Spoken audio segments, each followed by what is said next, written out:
It means वाक्य।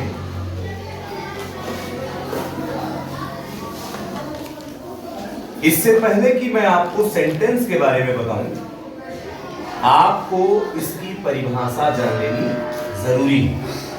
प्यारे बच्चों, DEFINITION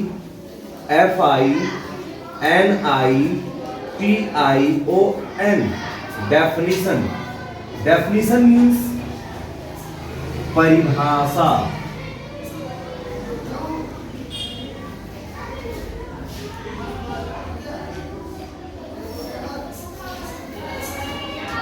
A group of words which makes a complete sense is called a sentence। Full stop. आप देख सकते हैं ये सेंटेंस की डेफिनेशन है। A group of words which makes a complete sense is called a sentence। अगर हम हिंदी में इसका रूपांतरण करें तो निकल कर आएगा कि शब्दों का एक ऐसा समूह जिससे पूर्ण भाव प्रकट होता है उसे वाक्य कहते हैं। For example,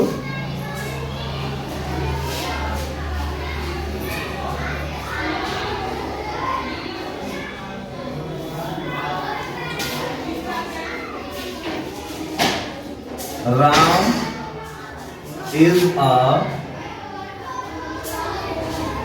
good student.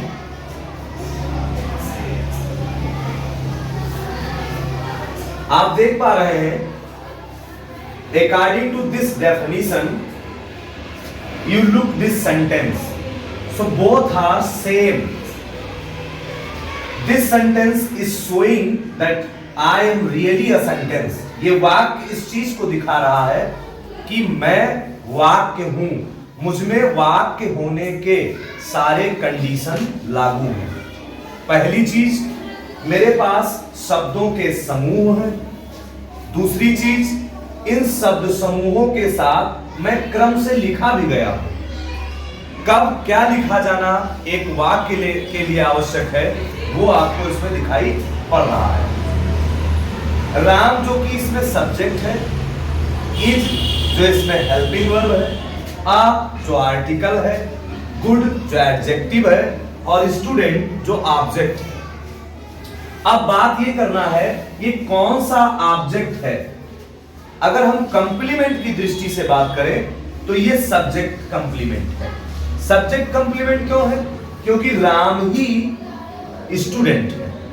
तो जब आपको मैं बता चुका हूं कि जब भी आप किसी सेंटेंस के सब्जेक्ट की तुलना ऑब्जेक्ट से करें, सब्जेक्ट की तुलना ऑब्जेक्ट से करें और वे दोनों एक समान दिखाई दे रहे हो तो ऐसे कंडीशन में सब्जेक्ट कंप्लीमेंट होता है।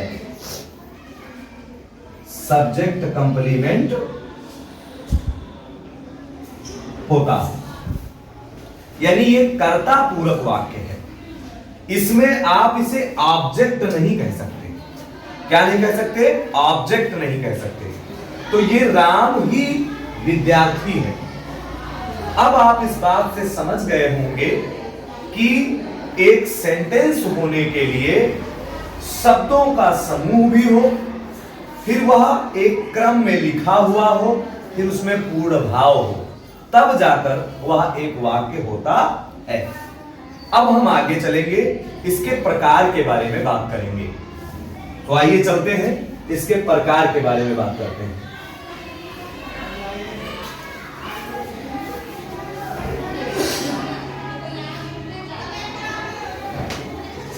Kinds of sentence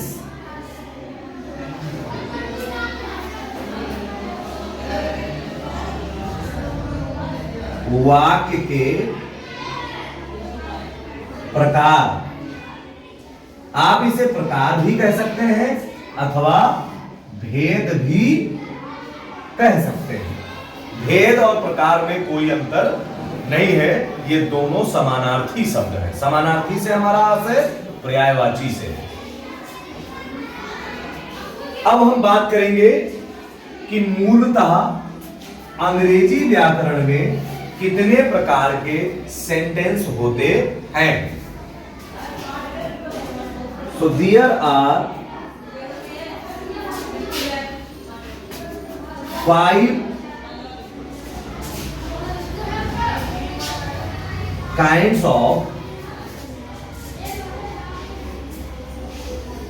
sentences in English grammar।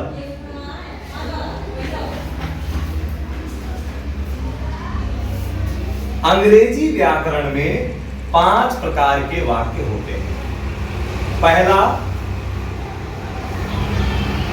Assertive sentence होता है। असर्टिव सेंटेंस,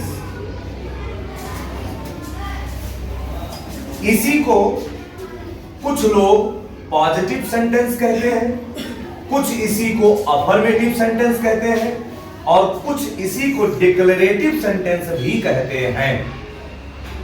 लेकिन जो मूल चीज है वो आपको यह समझना है कि असर्टिव सेंटेंस मीन्स होता है विधि सूचक वाक्य। विधि सूचक वाक्य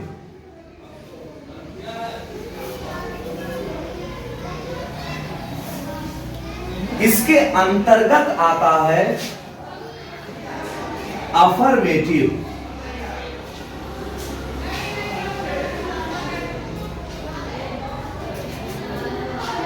सेंटेंस, जिसका अर्थ होता है साधारण वाक्य।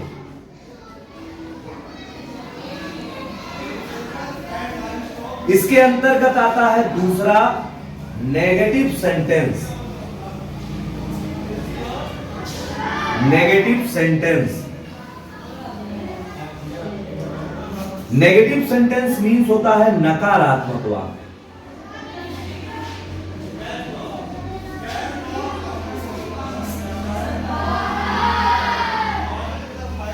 ये एक ही सेंटेंस के प्रकार के अंतर्गत आता है। इसको आप एक ही गिनेंगे, इसको 2 नहीं गिनना है। अगर आप 2 गिन लेते हैं तो गलत माना जाएगा। अगर इस तरह की गिनती हम गिने तो सेंटेंस की संख्या बहुत ज्यादा हो जाएगी। इसीलिए मैंने इसके प्रकार को बताने से पहले आपको यह बात कंफर्म कर चुका हूं कि सेंटेंस मात्र 5 प्रकार के होते हैं, जिसमें पहला असर्टिव सेंटेंस है और ये इसी की शाखाएं हैं, यूं कहें कि इसी के टाइप्स हैं।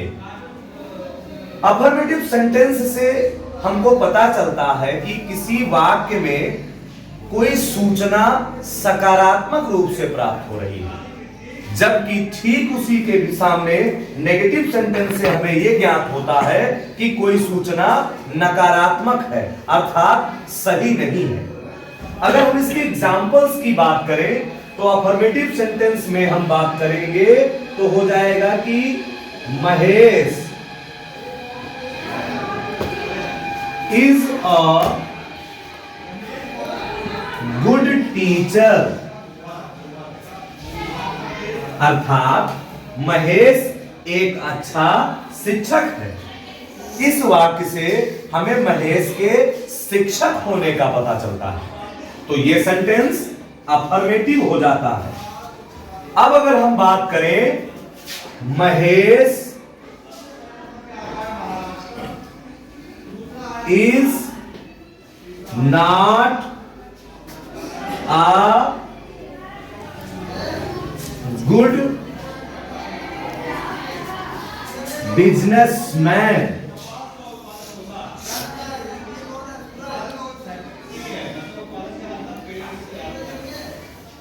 अगर हम बात करें कि महेश एक अच्छा व्यापारी नहीं है, तो इसी वाक्य से हमको यह ज्ञात हुआ कि जो सूचना है वो नकारात्मक है। अर्थात ये दोनों वाक्यों का मैंने डिक्लेरिफिकेशन आपको बता दिया कि पहले सेंटेंस में टीचर होने की सूचना प्राप्त हो रही है, जबकि दूसरे वाक्य में व्यापारी के ना होने की सूचना प्राप्त हो रही है। इस प्रकार असर्टिव सेंटेंस के इन दोनों टाइप्स को मैं आपको समझा चुका।